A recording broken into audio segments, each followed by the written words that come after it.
नमस्कार, मैं छत्तीसगढ़ अखबार के यूट्यूब चैनल इंडिया आजकल के स्टूडियो से सुनील कुमार। आज आपके सामने मैं बैठा हुआ हूं, इसका मतलब है कि मेरे बगल में कोई मेहमान भी बैठे होंगे, वरना मैं राजनीतिक दलों के उम्मीदवारों की तरह मैं लगातार खड़े ही रहता हूं। नेताओं को अच्छा लगता है, मुझको भी अच्छा लगता है। हालांकि नेता मुझको अच्छे नहीं लगते हैं, तो तुलना थोड़ी गड़बड़ भी है। खैर, आज एक बहुत जरूरी मुद्दे पर मुझको बात करना जरूरी लग रहा था। पुणे में, महाराष्ट्र के पुणे में 2 दिन पहले एक एक्सीडेंट हुआ जिसमें 17 बरस का एक अरबपति बिगड़ैल औलाद, वो नशे की हालत में 2 करोड़ रुपए की एक कार दौड़ा रहा था। आधी रात के कई घंटे बाद उसने सड़क पे मोटरसाइकिल से जा रहे 2 लोगों को ऐसी टक्कर मारी कि दोनों की मौके पर ही मौत हो गई। क्योंकि भीड़ इकट्ठी हो गई थी, वो लड़का भाग नहीं पाया। रईस, अरबपति, बिल्डर का बिगड़ैल बेटा नशे में धुत भाग नहीं पाया, पकड़ लिया गया, थाने ले जाया गया। अगले दिन जैसे ही उसको पेश किया गया कोर्ट में, जुवेनाइल कोर्ट में, जो कि किशोरों के लिए होता है, 1 घंटे में उसकी जमानत हो गई। 1 घंटे में घर आ गया। इतनी चीख पुकार मची हिंदुस्तान में, उसमें एक छोटी सी चीख मेरी भी थी उसके खिलाफ। हमने इसी जगह कैमरे के सामने भी आपके सामने कहा था और हमने अखबार में इसके बारे में एडिटोरियल भी लिखा था और लोगों ने भी लिखा था, मैं अकेला नहीं था।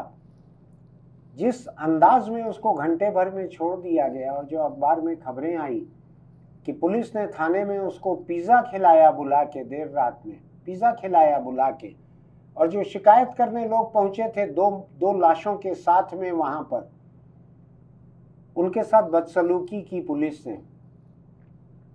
महाराष्ट्र के उप मुख्यमंत्री ने कहा है कि हम इस मामले की जांच करेंगे, थाने के सीसीटीवी फुटेज को देखेंगे कि क्या उसके साथ कोई खास रियायत की गई, खातिरदारी की गई। ऐसा अगर होगा तो हम पुलिस के ऊपर कार्रवाई करेंगे। लेकिन हम जानते हैं बहुत से मामलों में, मैं पुलिस के खिलाफ बहुत ज़्यादा बोलना नहीं चाहता। आज हमारे मेहमान जो हैं वो बीते कल तक पुलिस में थे, तो मैं ज़बरदस्ती बोलना नहीं चाहता। लेकिन हम आप सब जानते हैं कि थाने में जब लोग पहुंचते हैं, एक अरबपति और उसके सामने 2 लाशें कामकाजी लोगों की, तो जाहिर है कि पुलिस की दिलचस्पी किस में होगी। जिंदा अरबपति बिगड़ैल औलाद में उनकी दिलचस्पी ज़्यादा होगी। 2 मरी हुई लाशें जो दूसरे शहर से आए हुए कामकाजी लोगों की थी, वो भला पुलिस को दे भी क्या सकती है। तो खैर, देखते हैं महाराष्ट्र के उस थाने के सीसीटीवी फुटेज से कुछ साबित होता है कि नहीं। लेकिन आज मैं जो बात यहाँ करना चाहता हूँ वो ये है कि किशोर अपराधी जितने हैं, किशोर किशोरी भी होंगी, लड़कियां कम हैं, लड़के ज़्यादा हैं, जिनको जुवेनाइल क्रिमिनल या child in confrontation with law भी कहते हैं। कानून के साथ टकराव करते हुए बच्चे, अगर उनकी उम्र कम है तो ऐसा भी कहा जाता है। अपराधी, मुजरिम शब्द उनके लिए इस्तेमाल करना ठीक नहीं माना जाता।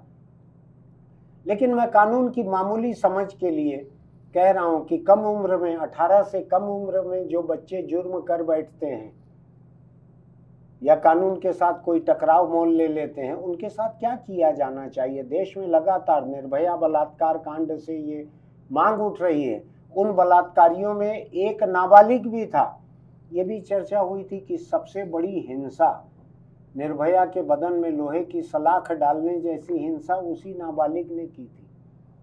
मैं आज सुबह इसके ऊपर हल्की सी रिसर्च कर रहा था तो पता लगा कि उसको सुधार गृह में कुछ समय रखने के बाद में, सिलाई वगैरह का काम सिखाने के बाद में एक सिलाई मशीन दे के विदा किया गया था। ये उसकी कुल सजा थी। देश में लोग बहुत विचलित हैं। लोगों का मानना है कि जो जघन्य अपराध होते हैं, हीनियस क्राइम, हत्या है, बलात्कार है, ऐसे जो क्राइम होते हैं, इसमें अगर कोई नाबालिग शामिल है तो उनको बालिग मानकर उसकी सुनवाई करना चाहिए। सुप्रीम कोर्ट में कुछ मामलों में ऐसा हुआ भी है। सुप्रीम कोर्ट तक जो मामले पहुंचे कि ये 18 बरस का नहीं हुआ है, लेकिन इसने ऐसा जघन्य अपराध किया है तो इसकी सुनवाई बालिग अपराधी के रूप में की जाए। तो सुप्रीम कोर्ट का एक मामला मेरे सामने है, पिछले बरस 16 नवंबर का कठुआ गैंग रेप मर्डर जो था। आपको ध्यान होगा, जम्मू के कठुआ में एक मंदिर में एक मुस्लिम खाना बदोश बच्ची थी, छोटी सी बच्ची थी, उसके साथ गैंग रेप हुआ था जिसमें पुजारी, पुलिस, नाबालिग सभी शामिल थे। सारे के सारे 6-7 लोग हिंदू थे, मंदिर में रेप हुआ था। मैं अभी मंदिर को लेके, ईश्वर को लेके सवाल करना नहीं चाहता, बात पटरी से उतर जाएगी। उस मामले में सुप्रीम कोर्ट ने तय किया था कि वो जो नाबालिग है उसको बालिग मानकर केस चलाया जाए उसके ऊपर। लोग ऐसा मांग करते हैं कि कानून में फेरबदल किया जाए, 18 साल की सीमा को 16 साल किया जाए। इसी मामले को समझने के लिए आज हमने हमारे स्टूडियो में आमंत्रित किया है छत्तीसगढ़ के एक retired special DG R K. Vij साहब को, जो कि देश के बड़े बड़े प्रमुख अखबारों में पुलिस, कानून, लॉ एंड ऑर्डर, संविधान ऐसे मामलों पे लिखने वाले एक प्रमुख लेखक हैं। देश में आज सबसे बड़े अखबारों में छपने वाले, सबसे ज़्यादा छपने वाले अकेले लेखक हैं वो। कोई ऐसा बड़ा अखबार देश का नहीं है जिसके संपादकीय पेज पर इनके लेख न छपते हों, छपते ही रहते हैं। अब शायद उन लेखों की एक किताब भी आने जा रही है, मैं उसका प्रमोशन नहीं कर रहा हूँ, अभी शुरू ही हुआ है काम उसके ऊपर। नक्सल मामलों के वो बहुत बड़े जानकार हैं, जिस पे आज हम चर्चा नहीं करने जा रहे हैं। नक्सल मामलों पे वो बहुत शोध करके किताब लिख रहे हैं। नक्सल मोर्चे पे कई साल उन्होंने पुलिस की अगुवाई की है, हमारी मित्रता उस समय की है। लेकिन अभी फिर लिखने के लिए वो अलग अलग नक्सल मोर्चों पर जाकर रिसर्च भी कर रहे हैं, मेहनत से लिखने वाले हैं। उनके बारे में चलते चलते एक बात और बता दूं, चलते चलते यानी परिचय के चलते चलते, अभी इंटरव्यू से नहीं जा रहे हैं वो, कि गांधी, नेहरू, इनके बारे में उनका बहुत पढ़ा हुआ है, गांधी के ऊपर उनका बहुत लिखा हुआ है। उनकी पीएचडी जो है वो गांधी और पुलिस, इस विषय पे थोड़ा अटपटा लगेगा आपको, गांधी का पुलिस से क्या लेना देना, लेकिन गांधी और पुलिसिंग या पुलिस ऐसे विषय पर इनकी पीएचडी है, अगर मुझको ठीक याद है तो। प्रोजेक्ट, हाँ। विज साहब, आपका हमारे स्टूडियो में बहुत स्वागत है। आपके Thank you. परिचय में मैंने अगर कोई जानकारी गलत दी हो तो आप दुरुस्त कर सकते हैं उसको। जी, नहीं, बहुत ज्यादा बोल दिया रादर आपने, लेकिन तकरीबन ठीक है। हाँ, बस वो पीएचडी की जगह प्रोजेक्ट है वो अभी। अच्छा, हाँ, अच्छा, बाकी सब ठीक है। ठीक। तो जैसा कि मैंने इंट्रोडक्शन में कहा है, अभी जुवेनाइल जस्टिस एक्ट जो है हिंदुस्तान का, इसके बारे में एक बात उठते रहती है बीच बीच में कि कई किशोर जो हैं, 18 से कम के नाबालिग जिनको कहते हैं, वो इतने बुरे जुर्म में फंस जाते हैं, इतना बुरा जुर्म करते हैं कि लोगों को लगता है कि इनकी सुनवाई बालिग की तरह होना चाहिए। जब जुर्म बालिग है तो सुनवाई भी बालिग की तरह हो, ऐसा कई लोगों का मानना रहता है कि जब आपने एडल्ट की तरह जुर्म किया है तो एडल्ट की तरह सजा काटो, ऐसा लोगों का मानना रहता है जी। मैं जानना चाहता हूं कि आज का जुवेनाइल जस्टिस एक्ट जो है, जेजे एक्ट, शायद 2015 का है, ये आप ज़्यादा जानते हैं उसके बारे में, वो क्या बतलाता है? जो 18 से कम उम्र के जो बच्चे हैं, बालिग, जो बालिग नहीं है, नाबालिग हैं, बच्चे हैं, किशोर हैं, जो भी हैं, वो जुर्म में जब फंसते हैं तो ये एक्ट कैसे उनको फर्क करता है? देखिए, जुवेनाइल की एक डेफिनेशन जो भी दी है उसमें किशोर की कि 18 वर्ष से जो कम होगा उसको डिफरेंटली ट्रीट करना है। उसमें बच्चे का जो इंटरेस्ट है, वो यूएन का चार्टर है, बोलता है कि in the best interest of the child, तो उसके बच्चे की, चाहे बच्चा है उसके इंटरेस्ट को ध्यान में रख के जो है कार्रवाई करनी है, चाहे वो बच्चा इन कॉन्फ्लिक्ट विद लॉ हो या उसको नीड हो, केयर और नीड की आवश्यकता हो, केयर की आवश्यकता हो उसको चाहे। तो उसके अंदर बच्चों को ये माना गया है कि वो परिपक्व नहीं है सोचने के लिए कि कोई अपराध है, कि वो अपराध किस प्रकार का अपराध है, उसके कॉन्सिक्वेंसेस क्या हैं। हाँ। ये एक अजम्पशन है उसके अंदर। ऐसा कर देगा तो क्या होगा बाद में, ये अंदाज उसको शायद नहीं है, ये अंदाज उसको नहीं होता, इसलिए ऐसा मानकर ये बेनिफिशियल कानून है। हाँ। कि बच्चे को रिहेबिलिटेट कर दिया जाए बहुत जल्दी, और वो ताकि उस अपराध के वर्ड से वो बाहर आ सके। तो ये 18 साल की उम्र जो तय की गई है, हालांकि अलग अलग देशों में अलग अलग है, हमारे देश में काफी ज्यादा है ये उम्र, कई जगह 16 है, 15, 14 तक भी है। लेकिन कुछ साल पहले इसमें बदलाव आया था, जब जघन्य, आपने निर्भया की बात की कि जो बच्चा मालूम है, जैसे बलात्कार अगर कोई बच्चा करता है, 15-16 साल का बच्चा है, तो इसका मतलब बॉडी को वायलेट करना है, वुमेन की बॉडी को वायलेट कर रहा है, इतना ज्ञान उसको है, तो वो ये गलत काम है, ये गलत काम है जो जानबूझ के किया जा रहा है, तो वो अंडरस्टैंड कर रहा है कि ये क्राइम किस प्रकार का है। तो 16 से अगर ज्यादा उम्र है, उसका अपना बदन भी सेक्स करने या रेप करने के लायक मैच्योर हो चुका है। जी करेक्ट, क्योंकि वो इसकी सोच रहा है करने के लिए, तो इंटेंशन उससे क्लियर हो रही है, नॉलेज और इंटेंशन दोनों चीजें। तो वो 16 से ज्यादा अगर है और 18 से कम है, तो बच्चे को अडल्ट की तरह ट्रीट किया जा सकता है। तो ये जो जुवेनाइल जस्टिस बोर्ड है, वो एक्चुअली इसमें एक छोटी सी इंक्वायरी करता है कि जो बच्चा है उसकी फिजिकल कैपेसिटी, जैसे आपने कहा अभी, कि क्या वो डेवलप हो चुका है, बच्चे की डेवलपमेंट कैसी है, फिजिकल डेवलपमेंट, फिजिकल और mental capacity to commit crime, बिल्कुल एक ये है, और दूसरा उस क्राइम के कॉन्सिक्वेंसेस जानना, उसके बाद क्या हो सकता है, ऐसे जुर्म की क्या सजा हो सकती है, क्या नतीजा हो सकता है, इसकी समझ उसको है कि नहीं। ये क्राइम की भी और सजा, उसमें दोनों चीजें हैं कि अगर किया तो क्या होगा उसके साथ, विक्टिम के साथ, और दूसरा उसको सजा क्या मिल सकती है, कैसा क्राइम है ये। तो जिसकी कैपेसिटी मेंटल और फिजिकल इतनी डेवलप हो चुकी है और वो क्राइम के कॉन्सिक्वेंसेस जानता है, और अगर उसकी उम्र 16 से ज्यादा है और 18 के बीच में है, तो उसको अडल्ट की तरह ट्रीट किया जा सकता है। तो ये जुवेनाइल जस्टिस बोर्ड को इतनी एक इंक्वायरी जो है, जो फैक्ट्स एंड सर्कमस्टांसेस, इतना लचीलापन उसको मिला हुआ है कि वो तय कर सके कि इसको जुवेनाइल की तरह ट्रीट करें या इसको एडल्ट मान के सुनवाई की जी जाए। बिल्कुल, ये मेन फैक्टर जो कंसिडरेशन ये लेकिन केवल जघन्य अपराधों के लिए है, ये जघन्य के लिए है। जो उससे कम गंभीर अपराध हैं उनके लिए ये नहीं। एक्चुअली जैसे आप जानते हैं कि जे एक्ट में जो ऑफेंसेस को 3 कैटेगरी में बांटा गया। एक है पेटी ऑफेंसेस, जो मामूली अपराध है जिसमें 3 साल से कम की सजा है।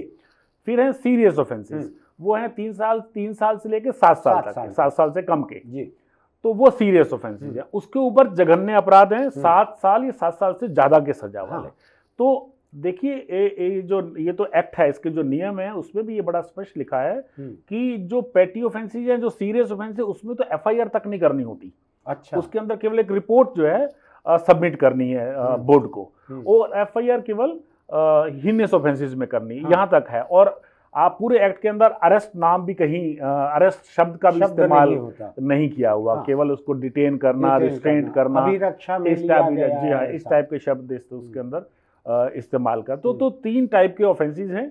तो जो पेटी ऑफेंसेस है उसका तो समरी ट्रायल हो जाता है, और जो अगर हीनियस ऑफेंस है तो उसको भी इस प्रकरण में समन केस की तरह ट्रीट करना है। यानी कुल मिला के इस एक्ट में और इसके अमल में कदम कदम पे उस किशोर को रियायत देने की कोशिश, उनको रियायत देने की है। जी हाँ, ताकि उसको एक वो बड़ा अपराधी ना बने, और वो जो कारण थे उनको हम दूर कर सकें। क्या उसके अंदर एक सोशल इन्वेस्टिगेशन रिपोर्ट तैयार करनी होती है अपराध के बाद प्रत्येक प्रकरण में, ताकि उसका रिहेबिलिटेशन का प्लान भी तैयार किया जा सके। मैं एक छोटी सी चीज उत्सुकता है मेरी, मुझको जानकारी नहीं है, वो किसी 17 साल के लड़के को मान लीजिए सुधार गृह में 2 साल के लिए भेजा गया जी, और सुधार गृह में रहते रहते वो बालिग हो गया जी, तो क्या उसको जेल भेजा जाता है बाकी कैदियों की तरह, या वो सुधार गृह में बालिग होके रहता है? जी, बालिग होके रहता है, उसके अंदर एक प्लेस अलग कर दिया जाता है सामान्यतः सुधार गृह में ही, उसमें लेकिन अगर सुधार गृह में नाबालिग की हैसियत से गया है तो वो सुधार गृह से ही निकलेगा, जेल नहीं जाएगा। जी हाँ, ऐसे कुछ प्रकरण इवन कोर्ट तक भी गए थे, लेकिन कोर्ट ने तय किया कि उसको वहीं रखना ऐसा ठीक है। ये सामान्य कि जो जिस समय अपराध किया था, अगर उस समय वो नाबालिग था, तो उसको वैसे ही ट्रीट करके आगे रिहेबिलिटेट करने का प्रयास करना है। आपको क्या लगता है, मैं आपकी निजी राय जानना चाहता हूँ, क्योंकि कानून में तो अलग अलग तरह की राय है, जजों की भी राय अलग अलग है, लोग भी कॉलम लिखते हैं, बहुत सारे वकील वो भी अलग अलग लिखते हैं। आपकी निजी राय क्या है इस बारे में, क्या होना चाहिए? जैसे ये लड़का है, अरबपति का लड़का, उसको मालूम, शायद मालूम होगा, मैं मानता हूं कि दारू पी के गाड़ी चलाने से क्या होता है, इतने स्पीड में गाड़ी चलाने से क्या होता है, शायद उसको पता होगा, शायद पता होगा कि ड्राइवर है साथ में, उसको गाड़ी दे दे तो ऐसा नहीं होगा। या निर्भया का बलात्कार का केस, या छत्तीसगढ़ में परिवार के भीतर एक नाबालिग लड़का अपनी नाबालिग बहन से बलात्कार कर रहा है, घर के 4 नाबालिग लड़के इकट्ठे होके एक बहन से बलात्कार कर रहे हैं घर के भीतर।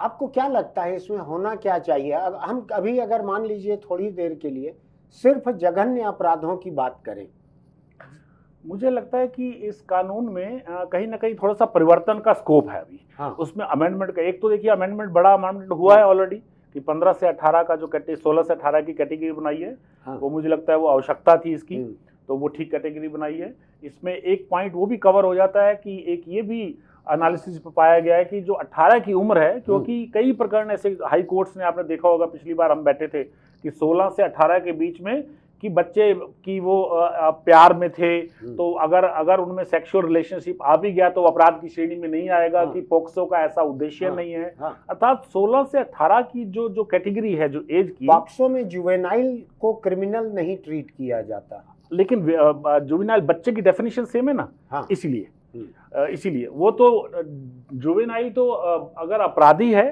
तो उसी को देखना है। जुवेनाइल जस्टिस में तो केवल अपराधी का दे, पॉक्सो में विक्टिम का आ गया, है ना। तो विक्टिम की एज भी देखी गई है, कई बार दोनों विक्टिम और ऑफेंडर दोनों ही कई बार नाबालिग होते हैं।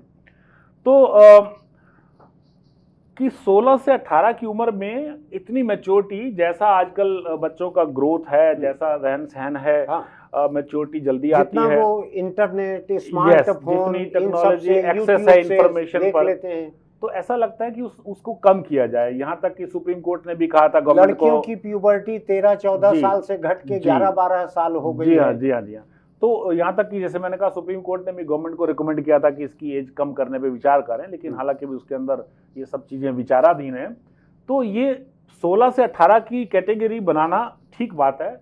अगर ये चाइल्ड की डेफिनेशन 16 पे आती है तो आप देखिए ये कैटेगरी 14 से 16 की बनानी पड़ेगी। इसका एक कारण ये भी है कि आप आईपीसी को देखिए कि अगर कोई बच्चा 7 साल से कम का होता है तो वो अपराध नहीं माना जाता। 7 से 12 के अंदर वो लिखा है कि अगर उसको कॉन्सिक्वेंसेस मालूम है तो विचार किया जा सकता है। अच्छा। इसका मतलब 7 से 12 की उम्र भी जो है वो भी विचाराधीन पीरियड में रहती है। तो 12 के बाद तो अगर वो 16 से हम 14 पे आ जाते हैं तो वो एक कैटेगरी और बनाई जा सकती है ऐसा। अर्थात एज लेवल, एज लिमिट को कम करने पे विचार। मैं सकने की बात ही नहीं कर रहा, वो तो सब कुछ किया जा सकता। मैं आपकी निजी राय जानना चाहता हूं। जी हाँ, मैं निजी बता रहा हूँ कि इसमें कैसे परिवर्तन पे कंट्रोल करने की बात है। तो एक तो ये करेंगे तो कैटेगरी ज्यादा बढ़ेगी, तो बच्चे थोड़ा सा, जब पता है कि डेफिनेशन में एज की कम हो गई है, तो अपराधी जो जघन्य अपराध ऊपर कैटेगरी में आएंगे ऑटोमेटिकली वो अडल्ट की तरह ट्रीट किए जाएंगे, और बच्चों को थोड़ा डर भी लगेगा कि अपराध नहीं करना है हमको ये, क्योंकि उसकी एज लिमिट कम हो गई है। दूसरा, ये जो 3 साल का जो लिमिट है कि कोई भी अपराध किया हो 3 साल की जो सजा का रहता है अगर 16 से कम है, तो इस पे भी थोड़ा सा ट्वीट किया जा सकता है। मुझे लगता है उसमें भी कैटेगराइजेशन करके अगर इस प्रकार का ऑफेंस है 3 से 5 करने पे कुछ विचार कर सकते हैं। एक जो महत्वपूर्ण सजा के आधार पे स्लैब है, जी हाँ, एक स्लैब तैयार की जा सकती है, क्योंकि आपने देखा होगा उसके अंदर 3 साल के अंदर वो छूट गया था, इतना विरोध होने के बाद भी, क्योंकि कानून यही बोलता है। एक जो और परिवर्तन मुझे लगता है हमने देखा है कि कई ऐसे बच्चे हैं जो अगर जिनको छोड़ दिया जाता है वो पुनः अपराध करते हैं जब वो जुवेनाइल हैं अभी, तो रिपीट ऑफेंडर्स। तो रिपीट अगर ऑफेंडर है, इसका मतलब उसको पहले अगर नहीं भी पता था तो सेकंड टाइम तो मालूम है, क्योंकि वो ऑब्जर्वेशन होम से या फिट होम से होकर बाहर निकला है, बयान हो चुका है, उसको मालूम है, वकील परिवार बोर्ड के सामने गया है। जी हाँ, तो ऐसी कैटेगरी जो है उस केस में कम से कम उसको अडल्ट माना जाए सेकंड अपराध में। ऐसा एज चाहे उसकी कम भी हो, मतलब एक मिनिमम स्टैंडर्ड तय करने के बाद उसको रिपीट ऑफेंडर को अडल्ट की तरह ट्रीट किया जा सकता है। तो ये मुझे लगता है ये परिवर्तन जो है, क्योंकि अल्टीमेटली एक लिमिट तो हमको तय करनी ही पड़ेगी। लेकिन आज हिंदुस्तान का जो जे एक्ट है ये यूएन चार्टर के आधार पे है जी। तो अगर ये फेरबदल जो होगा, या मैं पढ़ रहा था जैसे अभी अमेरिका के कैलिफोर्निया में 16 साल है, कहीं कुछ 14 साल तक अलग अलग लिमिट है, तो ये भी तो यूएन चार्टर को देखते होंगे। तो क्या हिंदुस्तान ऐसा कोई फेरबदल करे, मान लीजिए लिमिट को, एडल्टहुड की लिमिट इस पर्पज से 16 साल कर दे मान लीजिए, जी हाँ, तो क्या वो यूएन चार्टर के साथ कोई टकराव रहेगा? नहीं, मुझे नहीं लगता। देखिए, जो मिनिमम स्टैंडर्ड्स हैं बच्चों की सुरक्षा के या इंटरेस्ट के, अगर वो हम रिहेबिलिटेशन के बाकी चीजें इंटेक्ट रखते हैं, तो उसके अंदर जो डोमेस्टिक लॉ में कुछ परिवर्तन करने का स्कोप जो है उसमें को वो रहता है। उसमें एक रियायत है जी, कभी भी वो बहुत ही स्ट्रिक्ट इस टाइप का रेगुलेशन नहीं रहता कि बिल्कुल वर्ड बाय वर्ड उसी को अडॉप्ट करना है। तो लोकल सिचुएशन को देखते हुए, डोमेस्टिक कंडीशंस को देखते हुए कानून में परिवर्तन जो है वो लाई जा सकते हैं। एक चीज बताइए मुझको, अभी आपने कहा कि उनको अगर ये समझ रहेगी कि ऐसा करने पर ये सजा हो सकती है तो शायद वो ज़्यादा सावधान रहेंगे। मैं एक जनरल बात पूछ रहा हूँ, केवल जे एक्ट के तहत नहीं, केवल जुवेनाइल या किशोर अपराधियों के, या जो किशोर किसी जुर्म में फंस गए हैं, केवल उनके बारे में मैं जनरल बात कह रहा हूँ। क्या लोगों को अगर सजा का आभास रहता है कि इस जुर्म की क्या सजा होगी, क्या उससे क्राइम में कोई कमी आती है? देखिए उस आभास से, देखिए ये तो जैसा आपने बोला डाउटफुल हो सकता है कि लोगों को, ये सब लोगों को नहीं मालूम होगा कि इसमें कितनी सजा होती है, लेकिन अगर वो सजा का प्रोसेस फास्ट है, जैसे जुवेनाइल जस्टिस बोर्ड है, उसके अंदर जो निर्णय होते हैं वो as compare to the regular courts की फास्ट होते हैं। हाँ। जब फास्ट होते हैं, जब सर्टेनिटी ऑफ पनिशमेंट है तो उसका इम्पैक्ट जरूर पड़ता है। जब मालूम है कि इसमें सजा, चाहे वो 3-6 महीने के अंदर सजा हो जाएगी, क्योंकि उसमें सुनवाई लंबी नहीं होती है। मैंने बोला वारंट केसेस नहीं होता, समन्स के जो हिनियस ऑफेंसेस हैं वो भी समन केस की तरह ट्रीट किए जाते हैं। तो उसके अंदर क्वेश्चन पूछने का, क्वेश्चन कितना लिमिट करना है, वो सब जज के हाथ में ज्यादा रहता है। तो अगर पनिशमेंट की सर्टेनिटी बनी रहेगी तो मुझे लगता है उसका थोड़ा असर पड़ सकता है। लेकिन जैसा कि आप और मैं दोनों जानते हैं कि किसी जुवेनाइल को अगर कोई सजा देने की बात भी आती है तो उसको जेल नहीं रहती, कैद नहीं रहती, सुधार गृह में रहते हैं वो, तो वो कोई उस किस्म की सजा नहीं रहती कि एक कैदी बन के उनको रहना है। तो सजा का ऐसा कोई आतंक, सजा का ऐसा कोई प्रेशर नहीं रहता उनके ऊपर कि उनको जेल जाना पड़ेगा। वो सुधार गृह ही है। और सुधार गृह का मैं तो देखता हूँ 10 लड़के सुधार गृह छोड़ के भाग गए। आपको दुर्ग का याद होगा, सुधार गृह के कई लड़के छत पे चढ़ गए थे, पुलिस उतारने गई तो गैस सिलेंडर लेके पुलिस पे फेंकने के लिए तैयार थे जी। वो जेल जैसी कैद की सजा नहीं रहती सुधार गृह, तो उसका क्या असर पड़ता होगा? एक्चुअली देखिए, जो इंडिविजुअल लिबर्टी है बेसिकली जेल में रिस्ट्रिक्ट तो वही होती है। जेल का पर्पस ये बिल्कुल नहीं होता कि जेल में कोई दूसरी पनिश अतिरिक्त मिलेगी, उनकी मार पिटाई हो या और रिस्ट्रिक्शन लगे। बाकी जेलों में भी रिस्ट्रिक्शन किसकी है? पर्सनल लिबर्टी की है कि आप जो है सोसाइटी कट गए हैं, भाई आप सोसाइटी से कट गए और आप सोसाइटी में जाकर दोबारा क्राइम नहीं कर सकते, क्योंकि वो बच्चा है। और जैसे अपने बात हुई यूएन का चार्टर है, और बच्चे के इंटरेस्ट में उसकी पढ़ाई लिखाई, वहाँ क्लासेस मैंने देखी हैं, और हर बच्चे का इंडिविजुअल रिहेबिलिटेशन प्लान तैयार किया जाता है। ये काफी मेटिकुलस कार्रवाई वैसे होती है, जहाँ कम से कम ऑफिसर जो है, कम से कम कागज पे भी होती है। और मैंने जाके क्लासेस देखी भी हैं कि इवन कंप्यूटर क्लासेस भी रहती हैं। बच्चों से इंटरेक्ट किया तो उन्होंने चाहा कि सर आप फिर से आइए, ऐसे मतलब बच्चे कई रहते हैं। कुछ बच्चे रहते हैं जो रिपीट ऑफेंडर टाइप के होते हैं, लेकिन कई बच्चे कई कारण बनते हैं जब अपराध करने के, हमेशा कोई ना कोई सोशल साइकोलॉजिकल रीजंस भी रहते हैं जो कई बार बच्चों के कंट्रोल से बाहर भी हो जाते हैं। तो वो सुधरने की भी मुझे लगता है काफी प्रतिशत उसमें रहता है। तो जहां अगर फ्रेंडली एनवायरनमेंट रहता है तो रिहेबिलिटेशन में हेल्प भी मिलती है।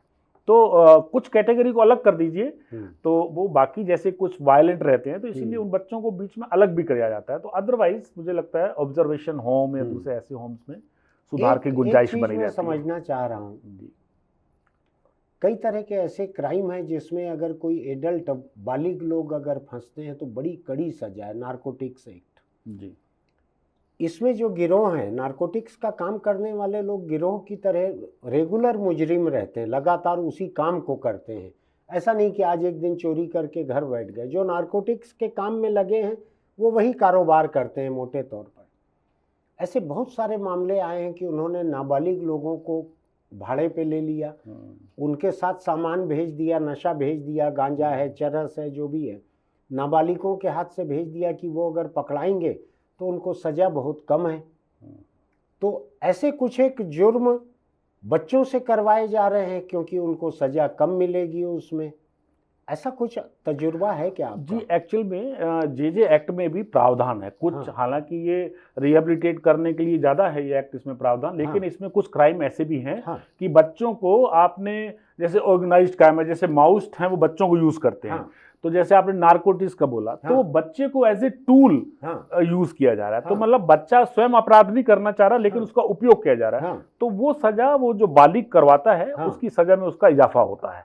तो जो ये नाबालिग है जिससे ये करवाया गया है उसको पूरी तरह से जिम्मेदार नहीं माना जाता वो इसलिए नहीं माना जाता, उसमें उसका फिर से वो कॉन्सिक्वेंसेस और वो मेंटल कैपेसिटी और फिजिकल वो चेक होगी उसके अंदर, अगर वो पाया जाता है। लेकिन 16 से 18 के बीच के कोई ये ऐसे बच्चे हाँ, हैं जी जो नक्सलियों ने जिनका इस्तेमाल किया जी, और उन्होंने कर दिया, उनके हथियार ढो लिए। पुलिस एनकाउंटर के बाद एक दो बार ऐसे वीडियो भी सामने आए, बच्चों को उन्होंने झोंक दिया जी कि हथियार गोला बारूद पुलिस की लाशों के साथ से उठा के दो जी। ऐसा भी हुआ है, आपको भी ध्यान होगा। नहीं, ऐसा तो देखिए नक्सलियों में जितने भी फॉर्मेशन है, चाहे उनके विलेज लेवल के भी हैं, वो 16 साल उनका रेगुलर मेंबरशिप देने का है कि 16 के अंदर उनकी भर्ती हो जाती है। अच्छा, 16 तो अब में हमारे उसके कानून में 16 नाबालिग है। हाँ, तो उनमें 16 भर्ती का उनका जो कटिंग एज है वो 16 ईयर्स है। उनका एक विंग जो रहता है बाल संगम का, छात्र संघ भी रहता है, और उसके अंदर CNM भी रहता है। वो बच्चे 8 साल से ऊपर, इवन जो मिडिल स्कूल और हाई स्कूल के बच्चे, कई जो आश्रम में भी पढ़ते रहे हैं, उन बच्चों को भी वो काम पे लगाते हैं। काम पे लगाते हैं, जी हाँ। तो जो इनको बोलते हैं वो अंशकालीन सॉर्ट ऑफ, कि आप पढ़ भी लीजिए साथ में लेकिन हमारा काम भी करिए। अगर बांसागुड़ा थाना पास में नदी के उस पार में है और इस नदी पार में हॉस्टल है, तो आप हमको बताएंगे कि पुलिस वहां से कब बाहर निकली। तो वो सूचना देना, इस टाइप से काम, ऐसे काम करना, जो बच्चे कम उम्र के हैं वो उनके बकायदा ऑर्गेनाइजेशन के हिस्सा हैं, वो क्राइम करवाते हैं उनसे। मैं ये देख रहा था जो प्रोविजंस जो हैं जी, जिनको जघन्य अपराध कहा गया है, उसमें है वेजिंग और अटेम्प्टिंग और abetting to wage war against government of India. ये उसमें लिखा गया है जघन्य अपराध में। नक्सली जो करते हैं, सशस्त्र आंदोलन करते हैं, वो शायद इसके तहत आता है। बिल्कुल इसी के तहत आता है। तो ये JJ एक्ट में भी इसको जघन्य अपराध माना गया है एक्चुअली। तो 16 से 18 के बीच आप इतने समय तक रहे हैं, 16 से 18 के उम्र के जो किशोर हैं, किशोरियां हैं, वो अगर नक्सलियों के साथ शामिल हैं, हथियारबंद आंदोलन में शामिल हैं वो, तो एक्चुअल में क्या होता है उनके मामलों में?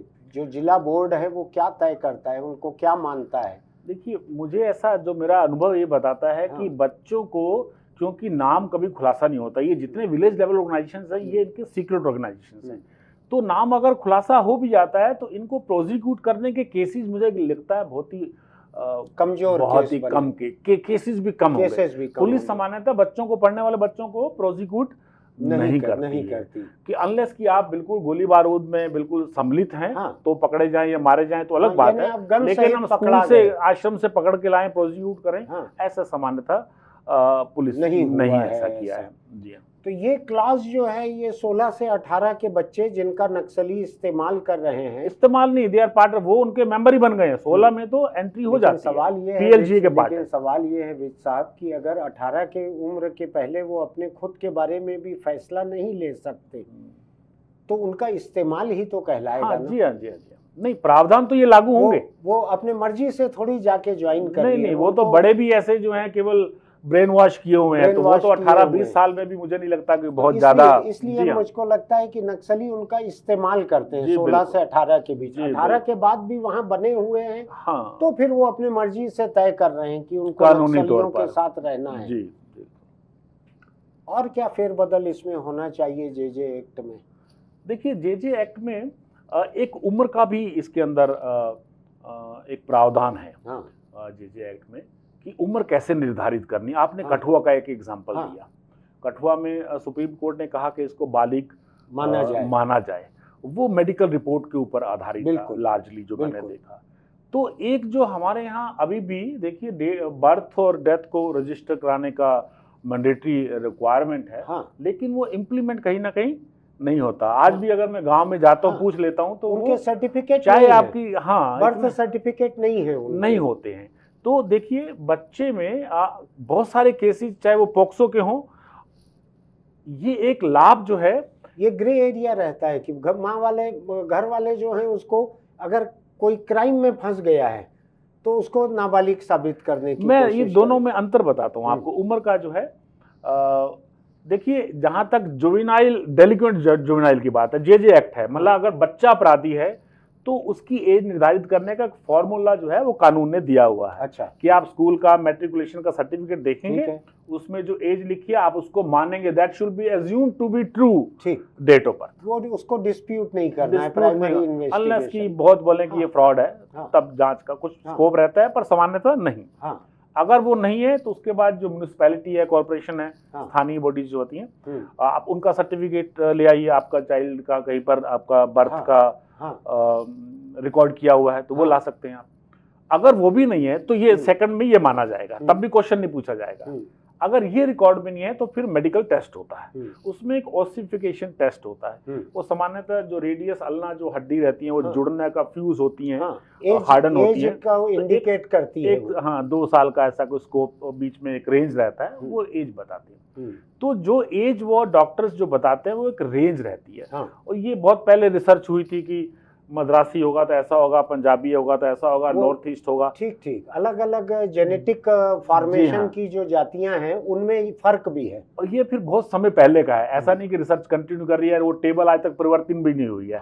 तो ये ग्रे एरिया है। अर्थात फिर भी लेकिन एक रेंज पता लगता है, रेंज पता लगता है। और इसमें क्योंकि फायदा अपराधी को देना है तो उसकी फेवर में जो एज जाएगी, अगर उसमें मान लीजिए उसमें 16 से 18 है, 16 मान लिया जाएगा, 16 मान लिया जाएगा, लोअर तो उसको लिमिट फायदा मान ली जाएगी। अब ये अपराधी मतलब बच्चा, बाल, जुवेनाइल, ये उसके लिए लागू होता है। लेकिन जहां बच्चा विक्टिम है, अगर पॉक्सो की जब बात करेंगे तो ये प्रोसिक्यूशन को सिद्ध करना पड़ेगा कि इसकी सही उम्र क्या है, उसमें ये फॉर्मूला अप्लाई नहीं होता। ये दोनों का जो मुझे लगता है गैप है ना, सुप्रीम कोर्ट ने एक प्रकरण में बोला था, उसके बाद भी जर्नैल सिंह का केस मुझे याद आ रहा, हरियाणा का। सुप्रीम कोर्ट ने कहा था क्योंकि ये एज डिटर्मिनेशन की बात है, तो जो अगर आप जुवेनाइल डेलिकेट के साथ एज कर रहे हैं, जो बाल अपराधी की आप एज डिटर्मिन करने का formula, that should apply to the victim also. ठीक, लेकिन वो ऐसी निर्देशिका नहीं बनी कि पूरे देश में उसको लागू किया जाए, और ना ही वो पॉक्सो में ऐसा प्रावधान किया गया, जुड़ा भी नहीं है, वो डिटेल जुड़े नहीं है।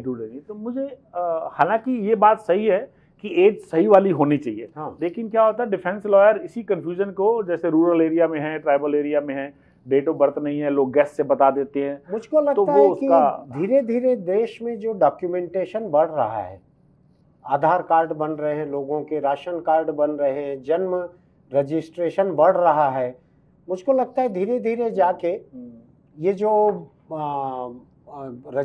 जन्म की तारीख या उम्र का जो एक ये दूर होना चाहिए, वो दूर अपने आप शायद होते चल रहा है धीरे जो आपने बोला। तो क्योंकि इसमें ये अपराधी में एक फॉर्मूला बना हुआ है, तो अगर उनको लाभ मिलता है तो कई बार आउटक्राई पब्लिक ये भी होता है, ये इनकी सही उम्र ना ज्ञात करके आपने इसको बालक जल्दी से तय कर दिया, जबकि ये मेजर है। मेजर है। तो ये डिस्प्यूट दोनों में कई बार, तो इसका भी कुछ ना कुछ थोड़ा सा इम्प्रूवमेंट मुझे लगता है होना चाहिए। अब मैं एक चीज़ समझना चाहता हूं, अगर आपने ऐसे जुवेनाइल रिफॉर्म्स सेंटर जो निराश्रित जो सुधार गृह रहते हैं बच्चों के लिए, नाबालिग बच्चों के लिए, उनको अगर आपने देखा होगा कुछ एक, और एक जनरल इम्प्रेशन ये है, मेरा भी इम्प्रेशन ये है कि चाहे रेगुलर जेल हो बालिग लोगों के लिए, चाहे नाबालिग लोगों के लिए सुधार गृह हो, वहाँ जब लोग जाते हैं तो जिस क्राइम के लिए जाते हैं, जब वहाँ से निकलते हैं तो उससे ज़्यादा हुनरमंद अपराधी होके निकलते हैं। यानी वो और कई तरह के जुर्म सीख लेते हैं और वो कड़े अपराधी बन जाते हैं। वहाँ सुधार की गुंजाइश कम रहती है हिंदुस्तानी जेलों में या सुधार गृह में। दोनों ही जगह से लोग और ज़्यादा बर्बाद होके निकलते हैं, ऐसा कम से कम मेरी धारणा ये है। कुछ और लोग भी ऐसा सोचते हैं। आपने देखा होगा, शायद कभी जेल भी देखी हो, शायद ये भी देखा हो, दोनों देखें। आपका क्या सोचना है इस बारे में? एक्चुअली ऐसी बातें हमने भी जाकर वहाँ पर जो अधिकारी इंचार्ज थे उनसे इस बात पे इंटरेक्शन भी रादर किया, तो उनका ही कहना था कि वो कहीं ना कहीं बच्चों को सेपरेट रखते हैं कि जो बच्चे अनजाने में अपराध किए हैं या उनको उसका कॉन्सिक्वेंसेस नहीं मालूम था, मान लीजिए कुछ दिन ऑब्जर्वेशन होम में रखना जरूरी समझा गया उनको, तो उनको लर्निंग प्रोसेस में लगाया जाता है और कोशिश करते हैं कि बड़े बच्चे जो थोड़े कंपेरेटिवली ज़्यादा एज के हैं और जिनका वल्नरेबल ज़्यादा, उनको लगता है कि ये अपराध करने की प्रोबेबिलिटी ज़्यादा है उनकी, उनको कहीं ना कहीं वो थोड़ा सा अलग रखते हैं। हाँ। तो ये जो अंदर वर्गीकरण है वो चाहे कानून में नहीं भी हो, तो मैंने पाया है कि ऑब्जर्वेशन होम में जो अधिकारी हैं वो इस बात को ध्यान रखते हैं, क्योंकि उनका जो रिहेबिलिटेशन प्लान रहता है तो वो उनको कैसे अलग ट्रीट करें, उसमें बच्चे के अपराध करने के क्या सोशल रीजन थे, फाइनेंशियल प्रॉब्लम थी, ये सारी चीज़ों को ध्यान रखा जाता है। तो वो प्लान में मुझे लगता है अगर अधिकारी वहाँ पर जो हैं वो थोड़ा सा उसको सीरियसली लेते हैं तो ये वर्गीकरण अंदर किया जा सकता है, बिना कानून के भी किया जा सकता है या किया जाता है। मतलब मैंने किया जाता देखा है, जहाँ नहीं किया कर रहे लोग तो वो किया जा सकता है इन द सेंस, क्योंकि सब ऑब्जर्वेशन होम में भी कई कमरे होते हैं अलग अलग करके, तो वो बच्चों को सेपरेट करने की कोशिश करते हैं जहाँ तक संभव हो। तो क्योंकि लेकिन कई बार जब बच्चे चाहे खाना खाना हो, खेलना हो, तो एक साथ आते हैं। सरकारी नौकरी में कितने साल रहे? मैं 34 साल तो पुलिस में रहा हूँ और 4 साल में उससे पहले रहा हूँ, तो करीब 38 साल से ज़्यादा मैंने सर्विस की। मुझको लगता है कि सरकार का जो अरेंजमेंट है उसके ऊपर आपका भरोसा जो है इतनी लंबी सरकारी नौकरी की वजह से थोड़ा ज़्यादा पुख्ता है कि ऐसा वर्गीकरण होता है, ऐसा होता है, ये होता है।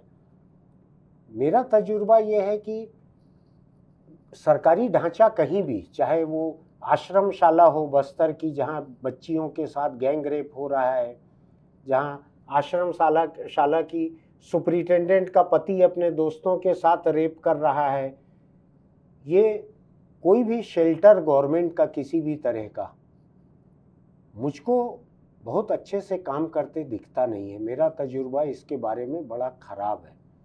आप जो कह रहे हैं कि ऐसी व्यवस्था, ऐसा किया जा सकता है, ऐसा हो सकता है, ऐसा होता होगा, मुझको लगता है कि हकीकत जो है वो आपके बयान से काफ़ी अलग है। मैंने सरकारी ढांचों को इतना सेंसिटिव देखा नहीं है। जिस पीएचक्यू में बैठ के आपने आखिरी के कई साल निकाले हैं, मैंने पुलिस की व्यवस्था को भी इतना सेंसिटिव देखा नहीं है। और ये जो सरकार के किसी दूसरे विभाग में आते हैं ये शेल्टर, इस तरह के सुधार गृह और शेल्टर, इनको भी मैंने इतना सेंसिटिव नहीं देखा है। नतीजा ये होता है कि बच्चे वहाँ से और ज़्यादा बिगड़ के निकलते हैं। पता नहीं आप इतने लंबे समय तक सरकारी नौकरी में रहें कि सरकार के खिलाफ ज़्यादा आपका दिमाग चल नहीं रहा है, ऐसे भी मुझको लग रहा है। मैं ऐसा नहीं है। देखिए ना, आप जो नहीं आहत नहीं, मैं एक तराजू में नहीं तोलना चाहता हूँ। मैं दुर्ग में गया था, मैं कोशिश मेरी रहती है मैं जहाँ भी रहूँ तो मैं विजिट कर लूँ उनको एक बार देखने के लिए कि बच्चों की क्या मनोस्थिति थी। मैं आपको छोटा सा एग्जांपल भी देता हूँ। मैं जब दुर्ग में गया और एक बच्चा, बहुत छोटा बच्चा था, वहाँ जब बच्चे मैंने देखे 12-13 साल के, कोई चोरी का था, एक ने चाकू मारा था, एक ने रेप किया, तो मेरी समझ से मतलब समझ नहीं पा रहा था कि इतना छोटा बच्चा बलात्कार के बारे में सोच कैसे सकता है। एक ने चाकू मारा था किसी को, तो मैंने उससे पूछा कि चाकू क्यों मारा बेटा आपने, तो छोटे छोटे बच्चे ही थे वो, तो मुझे दया भी आ रही थी। और तो उसने बोला कि ऐसे ऐसे एक दुकान वाला था, कुछ पैसा लिया था उन्होंने, माँ ने उधारी लिया था, उधारी नहीं दे पाया था, तो माँ को बड़ा तंग करता, तो मैंने उठा के जो हाथ में था उसको मारा मैंने। तो ऐसा उसने बोला, तो उस वजह से उसको जेल आना पड़ा। मैंने कहा तुम छूटोगे तो क्या करोगे? बोले पढ़ना चाहता तो पढ़ना हूँ, पर लेकिन कैसे पढ़ेंगे। तो मैं समाव मुझे उस समय जो भी सोचा, कुछ केसेस ऐसे रहते हैं, तो मैंने वहाँ पर अपने पुलिस वाले को भेजा, उसके अकाउंट खुलवा के मैंने 5,000 रुपये डाला कि तुम पढ़ना उसमें जाकर, और पैसों की जरूरत पड़ी तो मुझे बताना। तो मैंने वहाँ का जो अधिकारी थे, मैंने कहा आपने इसके केस की सर्कमस्टांसिस फैक्ट्स को देख के आपको इतना लंबा इसको नहीं रखना चाहिए अंदर जेल में। जब बच्चे के करने के जो अपराध करने की जो सर्कमस्टांसिस थे वो ध्यान देना चाहिए। तो जैसा आपने बोला कई बार मैकेनिकली काम करते हैं इंस्टीट्यूशंस, लेकिन जैसे मैंने बोला मेरा रायपुर में अनुभव वो एंटायरली डिफरेंट था। मैंने देखा वहां पर कि वहां जो उस समय ऑफिसर्स थे वो सेंसिटिव थे। मैंने उनके इंडिविजुअल प्लान देखे, इसलिए मैं आज बात कर रहा हूँ, नहीं तो सामान्यतः पुलिस अधिकारी को इन प्लान्स का। सरकार में आमतौर पे कितने फीसदी ऑफिसर सेंसिटिव रहते होंगे, कोई अंदाज है आपका, ऑफ एंड अंदाज? आई थिंक आप बेहतर जानते हैं। नहीं, मैं आपका अंदाज जानना चाहता हूँ। मेरा तो अंदाज है, मेरा बायस तो बड़ा स्ट्रांग है, लेकिन मैं आपका भी अंदाज जानना चाहता हूँ। कितने, खासकर इस किस्म के मामले में, सुधार गृह हुआ, अनाथ आश्रम हुआ, बालिका छात्रावास हुआ, ऐसे मामलों में जिन लोगों को लगाया जाता है, और संवेदनशीलता भी में उन्हीं जिम्मेदारियों के मैं भी उसी वातावरण में इतनी लंबी नौकरी की है। मैंने अपनी सेंसिटिविटी को लास्ट तक जिंदा रखा है। हाँ, अभी भी जिंदा रखी हुई है। और मेरे साथ जो जितने भी अधिकारी, जो नए आईपीएस ऑफिसर्स आते हैं, जब मैं एकेडमी में या किसी उस इंस्टीट्यूट में इंटरेक्शन उनसे करता हूँ, तो मेरा उनका जो इंटरेक्शन रहता है वो एथिक्स पे रहता है। कि देखिए, आप जो टेक्नोलॉजी में हो सकता है मेरे से इंटेलिजेंट हो भी सकता है, होंगे भी सही बहुत सारे इंटेलिजेंट लोग, लेकिन आज जो आवश्यकता है अधिकारियों को, हमारे ऑल इंडिया सर्विस के ऑफिसर्स को, वो है एथिक्स को अपनाने की। आपको कोई प्रॉब्लम और नहीं आने वाली, और जितनी सैलरी सरकार देती है उसमें अच्छी जीवन यापन आप कर सकते हैं।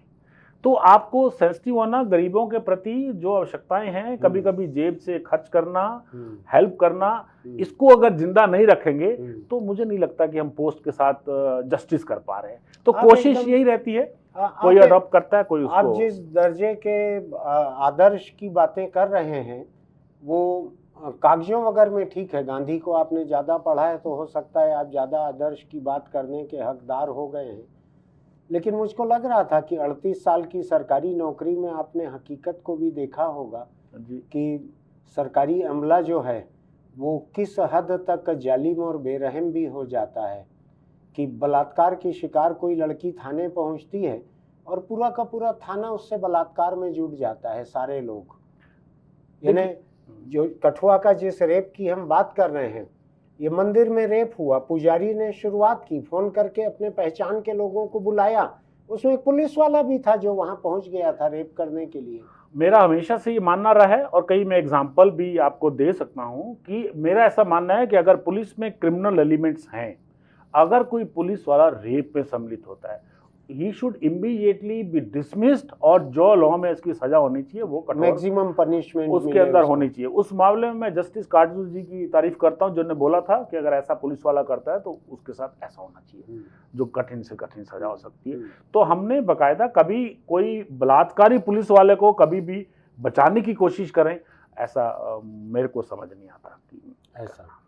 खैर, ये बात थोड़ी सी हम डाइवर्ट कर गए, आगे निकल गई, क्योंकि आप यहाँ मौजूद हैं और मैं इसको खासकर बच्चों के संदर्भ में ही ले रहा था। बिल्कुल। छत्तीसगढ़ में बहुत सारे आदिवासी छात्रावास ऐसे हैं जिनमें बच्चियों के साथ ऐसा कई बार हुआ, और जो सुपरिटेंडेंट है उसी के पति कर रहे हैं, उन्हीं का इन्वॉल्वमेंट है, उनकी जानकारी में हो रहा है। ये कई जगह हुआ। आपको ध्यान होगा जो आसाराम नाम के आदमी के आश्रम में अहमदाबाद में जिस लड़की को भेजा गया था स्कूल से, नाबालिग लड़की थी, वो आसाराम के ही स्कूल में पढ़ती थी, शायद बालाघाट छिंदवाड़ा में, वहां से उसको भेजा गया था बलात्कार के लिए, और उस केस इतना पुख्ता है कि आज तक उसका पैरोल जमानत नहीं हो पाई है। बिल्कुल। तो वो नाबालिग लड़की थी, उन्हीं के आश्रम छात्रावास से गई थी, और आपकी जानकारी में शायद है कि नहीं है कि उस आश्रम छात्रावास की जो सुपरिटेंडेंट थी वो रायपुर की ही लड़की थी। उसको भी सजा हुई है आसाराम के बलात्कार केस में। तो मैं सरकार से परे भी एक निजी हॉस्टल की बात बतला रहा हूँ आपको। बच्चों के लिए बहुत सेंसिटिव लोग नहीं रह जाते हैं। कई लोग तो पीडोफाइल्स यहाँ पहुँच जाते हैं, वो बच्चों का सेक्सुअल एक्सप्लॉइटेशन करने लगते हैं। आपको मुजफ्फरपुर या मुजफ्फरनगर का एक केस है जहाँ अनाथाश्रम की लड़कियों को रेगुलरली सेक्स के लिए बाहर भेजा जाता था, ग्राहकों के पास में, नेताओं के पास में, अफसरों के पास में रेगुलर भेजा जाता था बाहर। ये भी 2-3 साल के भीतर की बात है। मुझे लगता है इसके अंदर तो कोई बचाव करने की जरूरत नहीं है। ऐसे लोगों को तो क्रिमिनल एलिमेंट्स हैं, सिस्टम से बाहर करना चाहिए, और जो सजा मैक्सिमम हो वो तो तभी आप एग्जाम्पल सेट कर सकते हैं। इनके साथ कोई लिनेंसी मुझे लगता नहीं कि होनी चाहिए। ऐसा ये आपको लगता है कि जिन बच्चों को सुधार गृह में भेजा जाता है वहाँ से वो और बर्बाद होके बाहर न निकले, सच में ही सुधर जाएं, क्या इसका कोई तरीका हो सकता है? एक्चुअली जो फीडबैक जो ऑब्जर्वेशन होम या इन होम से मिलता है, वो कहीं ना कहीं उनको जो इंफ्रास्ट्रक्चर है ना, उसकी कमी कहीं ना कहीं पाई जाती है। कि चाहे अगर पढ़ाने की बात है लेटेस्ट, तो कोई टीचर पढ़ाने वाला है, रहने की बात है, अलग अलग रखने की बात है, हाँ, तो वो कहीं ना कहीं वो फाइनेंस की वो कमी हो जाती है। तो मुझे लगता है इसको थोड़ा सा अगर वाकई हम सीरियस हैं, यानी सरकार जो है वो ये नहीं सोच पाती है पर कि यहाँ पे जो किफायत या कटौती हो रही है, वो वहाँ इसकी नहीं होनी वजह से चाहिए। ये बच्चे जो हैं हार्डन क्रिमिनल ये बन ज्यादा बड़े मुजरिम बन के बाहर निकलेंगे और जी। समाज को वो ज्यादा महंगा पड़ेगा। बिल्कुल बिल्कुल। तो वो वहीं पर जो है मुझे लगता है वो पूर्ति जो है वो वो एक कमी कहीं ना कहीं वो एक जरूरत एक है। जरूरत है जो लेकिन पूरा उनके लिए जो सुधार गृह की जो व्यवस्था है, क्या ये जुवेनाइल जस्टिस एक्ट में डिस्क्राइब हाँ। की गई है कि वो अलग है? नहीं, उसी के तहत की है उसमें जितने की भी गई है। जितने भी, जी हाँ, चाहे वो ये रिहेबिलिटेशन प्लान की बात है, हाँ। जो इन्वेस्टिगेशन सोशल है, ये सब और जे एक्ट में ये सब खुलासा है जी इसका। उनका खुलासा है। तो और कुछ एक्ट जो में- जो एक्ट डिटेल्स में- हैं वो कुछ रूल्स में दी हुई हैं। तो एक्ट में अगर खुलासा है या उसके रूल्स में खुलासा है तो सरकार को सच में ही मानना चाहिए उसको। जी हाँ, बिल्कुल। आज का ये मुद्दा है जिसके बारे में विज साहब से हमने अभी बात पूरी की है, ये मुद्दा यही था कि 16 साल 17 साल पौने 18 साल का कोई लड़का कुचल दे, लोगों को मार डाले, दारू पी के चले, किसी की हत्या कर दे, बलात्कार करे, उसको बालिग मानना चाहिए, नहीं मानना चाहिए। जो बातें हमने की है इससे परे की बात मैं आपको बतला दूं कि दुनिया भर में बहुत सारे ऐसे सामाजिक कार्यकर्ता हैं जो बच्चों के हक के लिए काम करते हैं। उनका ये भी तर्क है कि इस उम्र को नीचे नहीं करना चाहिए, 18 साल से 16 साल नहीं करना चाहिए। उनका मानना है कि 18 साल की उम्र तक बच्चे जो हैं वो भला बुरा तय करने की उतनी दिमागी हालत में नहीं पहुंचे रहते हैं। ऐसा कई लोगों का मानना है। ये तो अलग अलग लोगों का अलग अलग मानना है। हिंदुस्तान की संसद अगर बहस करने के बाद कोई कानून बनाती या संविधान संशोधन करती तो हो सकता है उसमें कई लोग इस पे बहस करते, अलग अलग अपनी राय देते। अब वो परंपरा रह नहीं गई है, बिल्डिंग बड़ी बन गई है, बहस छोटी हो गई है, तो संसद में इन मुद्दों पे इतने खुलासे से चर्चा होती नहीं है। जहाँ पे बहुत बड़ा बहुमत किसी पार्टी के हाथ रहता है, किसी चर्चा की जरूरत भी नहीं रहती है। केवल ऐसा थपथपा के ध्वनि मत से कानून बन जाता है या उसमें संशोधन हो जाता है। ऐसे कानूनों में यही होता है, ध्वनि मत से बने हुए कानूनों में यही होता है कि 16 साल रहे कि 18 साल रहे, इस पे विचार विमर्श नहीं होता। आपको ध्यान में प्रसंग से हट के एक बात बतला रहा हूँ कि हिंदुस्तान का संविधान बनाने के लिए जब संविधान सभा की बैठकें होती थी पार्लियामेंट की तरह, उसमें लंबे लंबे भाषण होते थे, बहस होती थी, अलग अलग लोग थे उसमें, नेहरू, अंबेडकर, श्यामा प्रसाद मुखर्जी, ऐसे बड़े बड़े लोग थे। मैं नाम गिनाऊंगा तो फहरिस्त खत्म ही नहीं होगी। कभी आपको मिले कहीं पे संविधान सभा की बहस तो उसको निकाल के देखिएगा, पढ़िएगा, अंग्रेजी हिंदी दोनों में हासिल है वो। मैं दोनों को रखता हूँ अपनी लाइब्रेरी में, समय समय पर पलटता हूँ।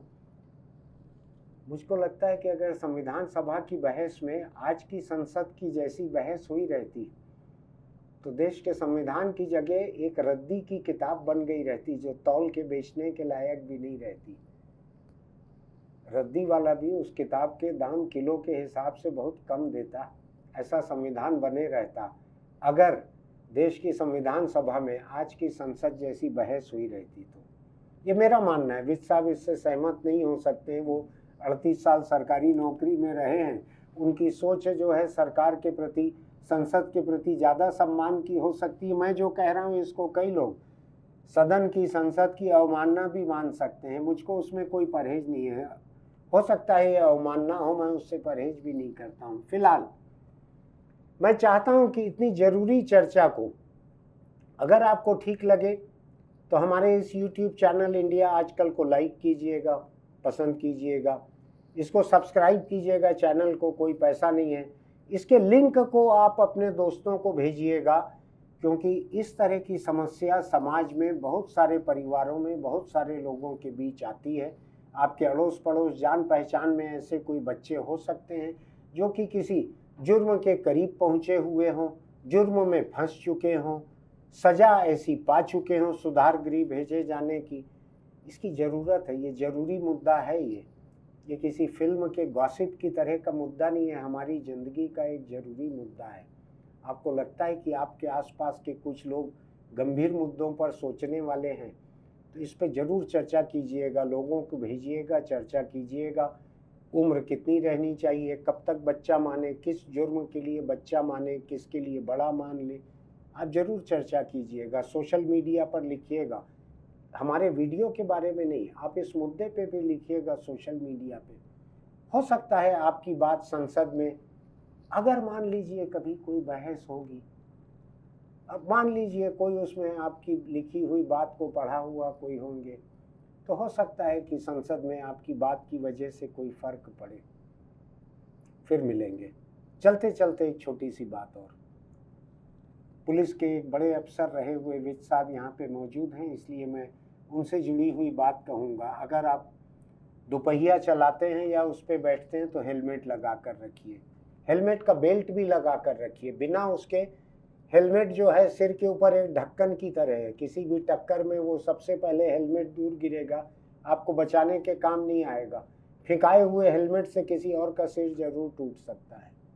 आप कार पे चलते हैं तो सीट बेल्ट लगा कर रखिए, चाहे आप चला रहे हों, चाहे बैठे हों, चाहे पीछे बैठे हों। ये चीज़ें आपकी हिफाजत के लिए बनी है, पुलिस की कमाई के लिए नहीं बनी है, सरकार को चालान से पैसा मिलने के लिए नहीं बनी है। आपके हेलमेट लगाने से पुलिस का भला नहीं होता है, आपका भला होता है। फिर मिलेंगे।